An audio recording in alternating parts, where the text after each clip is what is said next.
Job interview ako ngayon.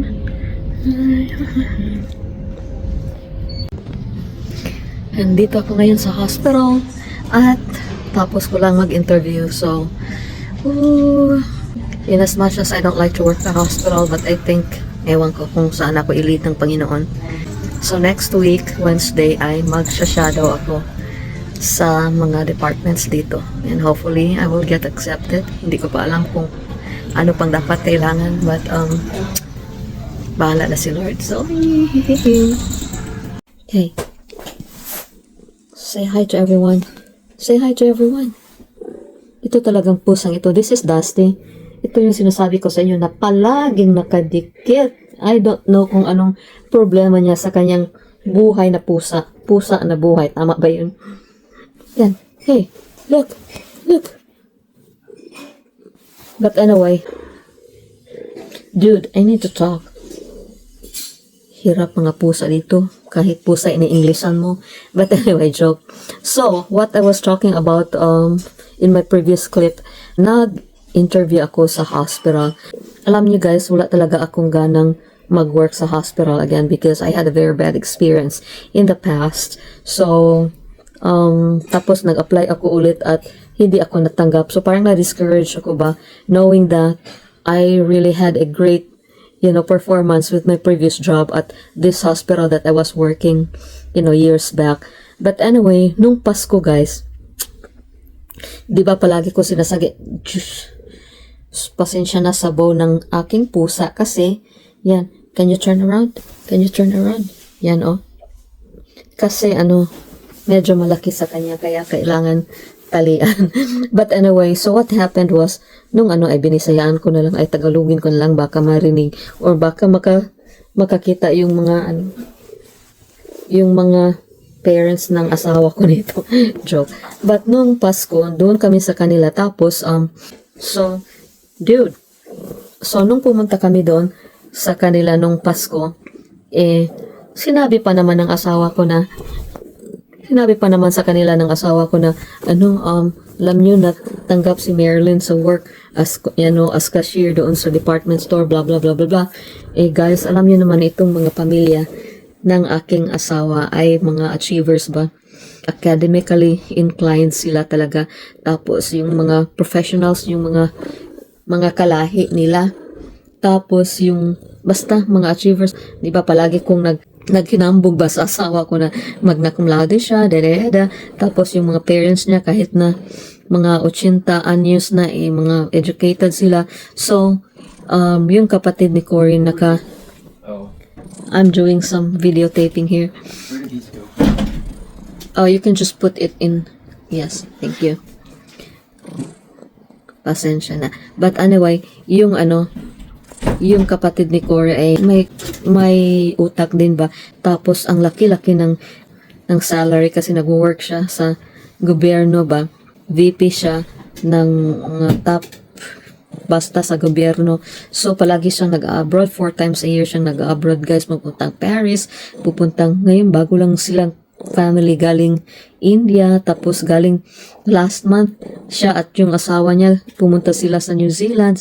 Grabe talaga, ganun ka achiever yung mga pamilya niya na halos affordable nila kahit pumunta kung saan man parte ng mundo. So nung sinabi ni Cory sa kanyang mga magulang na natanggap si Marilyn ng cashier doon sa, parang nakita ko sa kanilang mukha ba na parang in disbelief sila na. Kasi they were expecting siguro na I could do more than that dyan sa atin. Professional type pagdating dito, unfortunately, yung mga education natin ay hindi credited. Kaya, unless if you're a nurse or a doctor, tapos mag-take pa ka ng additional exams or trainings for doctors. So, yun, makakatrabaho ka with what you have graduated in high school. In college, pagdating mo dito. I was a teacher and guidance counselor back home, so hindi ko ma-apply yun dito. Yung course ko ay hindi ko ma-apply dito. So, but anyway, so ngayon nga, natapos na itong bahay namin, wala na akong gagawin. So, they're expecting, nag-expect talaga sila na magtatrabaho na ako. Kasi, ganun talaga ang buhay dito sa Amerika, guys. Like, hindi ka pwedeng magpabigat sa iyong asawa, especially kung ang mga magulang nila ay nandyan pa. Nako, kailangan talaga makita nila na hini-help mo yung asawa mo. Huwag ka lang magstay dyan sa bahay. So, nung sinabi ng asawa ko, natanggap na si Marilyn as cashier doon sa ano, parang nakita nila ba na yung mukha nila is, you can do better than that. Hi, andito ako ngayon sa bagong bahay namin matutulog, and Corey just left. But anyway, so, yeah, kasi alam ng mga magulang niya na nag-excel ako doon nung nag-work ako sa hospital, like, nagiging employee of the month ako, tapos, top 5 ako top 3 ako sa mga collection of copays, top 3 sa buong hospital na, collection of copay, tapos top 3 din ako sa performance department namin. So, yun, parang, nila ba, feeling siguro nila na mag-excel pa ako in some places other than the department store. But, alam yun man, gusto ko talaga sa department stores, guys, kasi parang laro-laro lang tayo ba. But, yeah, ganun talaga. So, parang nakonsensya ako na sige na lang, mag-try na lang ako. At least makita nila na nag-try akong mag-apply.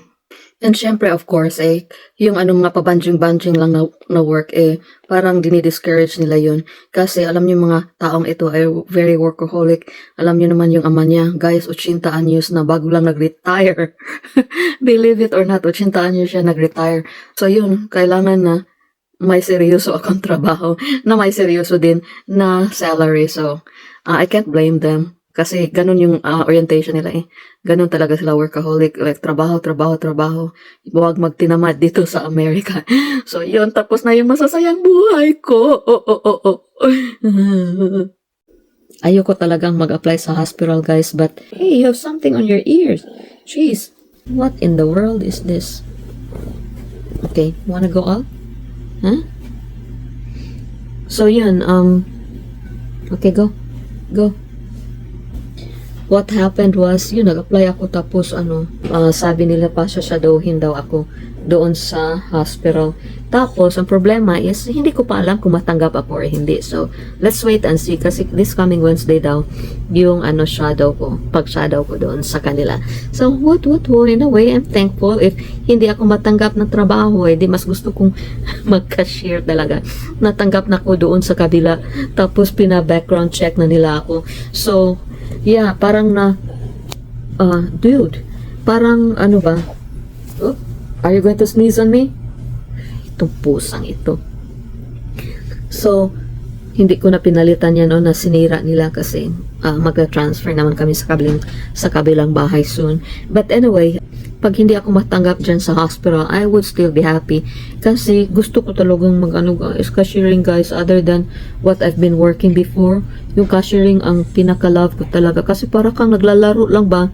Yung naglalaro ng pera, parang bahay-bahay na ito, ma'am, yung change mo, tapos I receive 100 and then I'm going to give you back 75 point, blah, blah, blah. Yung mga ganun pa, para tapos I get to talk to a lot of people na doon sa hospital. I used to work at the emergency department. Nakakapag talk din ako ng mga pasyente, ang saya-saya, kaya lang I had a very bad experience. So, parang ayoko na talagang mag-apply sa hospital. Yan yung explanation, guys. Bye! On a lighter note, alam niyo guys, nung first time kong nag-sleepover dito sa bagong bahay namin, sabi ni Corey, yung asawa ko, si Dusty daw, yung pusa namin na attached talaga sa akin. Para siyang nalilito, guys. Like, hindi siya mapakali ba? Hanap siya ng hanap sa akin. Tapos, dinala ni Corey doon sa kabilang kwarto. From time to time, lumalabas, guys. Tapos, nagstay daw doon sa labas, sa hallway. Tapos naghahanap siya sa akin. So, parang naawa naman ako. Palagi ko talagang sinasabi sa asawa ko na, ayoko itong pusa nito, blah, blah, blah. He gives me headaches. Kasi palagi na lang nakadikit sa akin. Minsan natutulog dito sa ulo ko, sa dibdib ko, kahit saan na lang.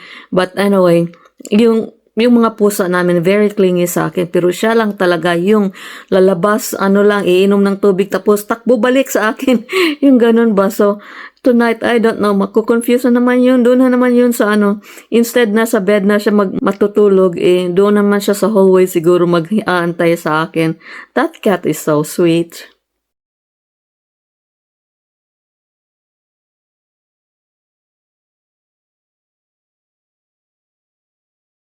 Yan. There you go. Can we clear up this Oh, thing you so I can- can... What? You're supposed to. That's your job. So, what's 48 to 84 inches? How many inches is that from there to there? I'm not sure. I have to measure. Mounting hardware included. Where did our Gamitin ko ito pag nice tayo. change days? Yeah, but can we measure first? How many inches is that? Yeah, but you can't put that yet. This is for the, supposedly for the bedroom. But then I wanted to use this. One second. And it doesn't have, you can't, it's got no more to go. You don't want it to go all the way. But Yeah, I think it nah, no, it's gonna be, stinks. yeah, so you can't. You know what? I have an idea. We still have like extra length in the inside of that thingy, right? So we will just cut it and then use it for here if it would fit. I don't know. You'll have to clean up, please. Can everyone help her clean up? Huh? So guys, ito sana yung ikakabit namin dyan. Kaya lang, yun nga, kulang kami ng kitchen rod, curtain rod. So, but anyway, maglilinis muna ako, okay? Alright, Corey, any final words for your shoes? We got the most out of them. I got every last penny. Now these were a gift, I think 2 or 3 years ago from Mom and Dad. Because I saw them and I liked them. They're $20. And they became work shoes like a year and a half after. Just gradually. Wow, that's a beautiful smile there. But at $20, like I said, and I made them last about 2.5 years and just wore And them. soon to go are your carpentry clothes. So Huh? thank you guys, appreciate it. Do you like to shed a tear or something? Now I'll just next year. Oh my gosh. Hi, Mom and Dad. Finally, I wore your gift for me. Look at this, huh? My favorite. You surely know what I like. Cats. So thank you so much for everything that you have given to us this Christmas. And I really appreciate, me and Corey really appreciate you guys. And it was nice spending time with you last Christmas. And yeah, we'll see you soon. Hopefully you can come visit again on my birthday maybe. Thank you. Bye-bye. Mwah.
Look at what we installed! Look at what we installed! So, yan na yung kabuuan ng area na dyan. Except that, I need to dismantle my Christmas tree. Tapos, yung identical to that chair, ilalagay ko doong banda para uniform na siya. So, paggabi, syempre, sheer lang yan. Makikita tayo dito sa loob paggabi. So, what we're going to do is i-close natin ng buong-buo yung ating... pakita ko sa inyo yung ating kortina.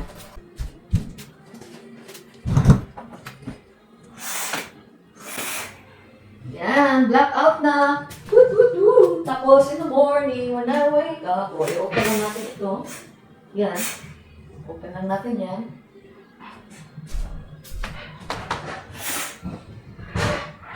Yan. So, paggabi, once this is closed, pwede ka nang maglakad-lakad ito na talagang lang damit. At wala nang makakita sa iyong pagmumukha. So yan na po muna. Tapos ay tatanggalin natin ang ating Christmas tree. But not today kasi sakit na yung payod ko. Alright, time for you guys to hide now. But I No, those should be staying up already. Are you? Oh, can I do my? Can I do my cookbooks here or not? Give me 5 minutes. I'll just But bring it. no, where it goes.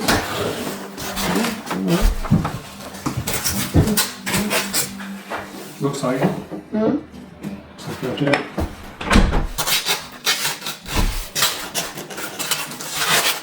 There you go. Ay, okay. Thank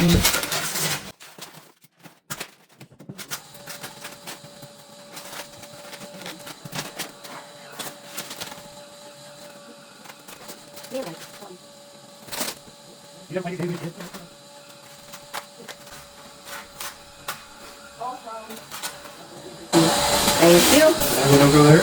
Yeah, that must be that yung pala. Thank you, thank you, thank you. Yeah. Linis, linis, linis, linis. And then, we have a very nice surprise for myself.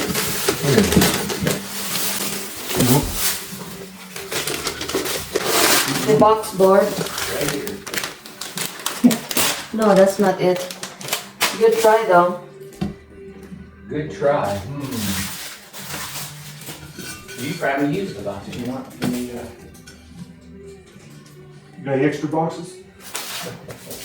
What you think of that, huh? Then look at this. got a paint? God is love. So I'm gonna put it here. You want it's up to you if you want to do that one. Like that. So, Coffee. ta-da! Yan. Wow. Yan yung spring decor ko. Tapos pag summer, hindi papalitan natin. And then pag fall, papalitan na din natin. Pero parang gusto ko siya. Siguro spring and summer ito. I don't know. Look, Bart. Look. Ito mga lalaki. Nice. Wala talaga. Why are you laughing? Is that looks like is that from the Yeah, from my nativity, because it says here God is love, so I just put there Jesus symbol. Yeah. It's nice, however, I need to get my Yeah, but I got screamed at earlier for buying this. Alright, to summarize my work for today, yan. I bought some knickknacks from the store. Bumili ako ng basket para may paglagyan sa ating throw blankets. So yan po yung gifts ng mga kaibigan ko. And then I also added to buy mga accent pillows. Na gusto ko ito kasi, look oh, may mga bling bling siya. And the color matches the color palette of my couch. So yan. And then, yan. Kailangan kong i-transfer doon. Once that one is dismantled and that one is cleared up. Tapos, syempre, ang ating window treatment na ating ginawa at in-install ng ating kaibigan. So, yan. Tapos, so ito lang po yung dito sa front room natin, sa sala situation. Yan. And then, hindi ko lang mapakita lahat kasi ang dami pang mga tubi-tubi dito sa likuran. Next up is ito. So, tingnan natin kung anong reaction ng asawa ko pag makita niya. Hindi niya nalaman. Linipat ko yung aming console. So, tatawagin ko siya. Board! Correct!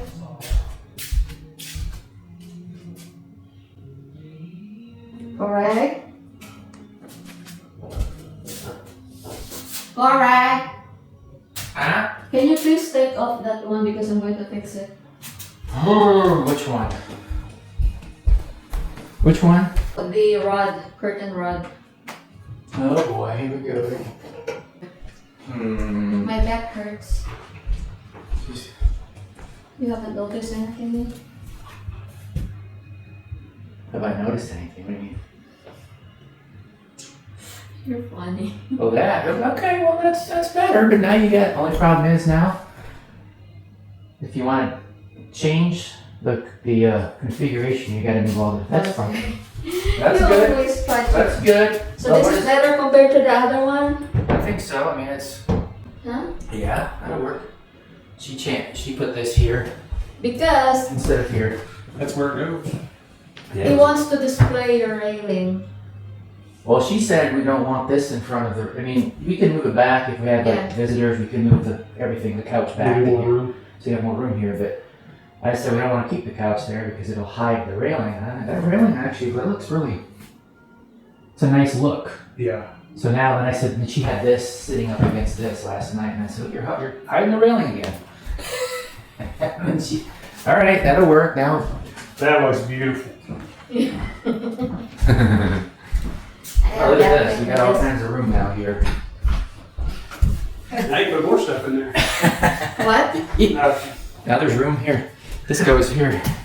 This is gonna go here now.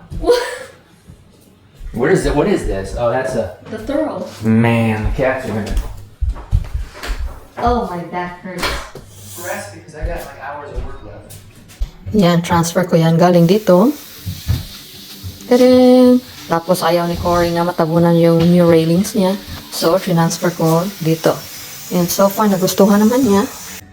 Feeling ko na congested, pero tingnan natin from the outside or from the door.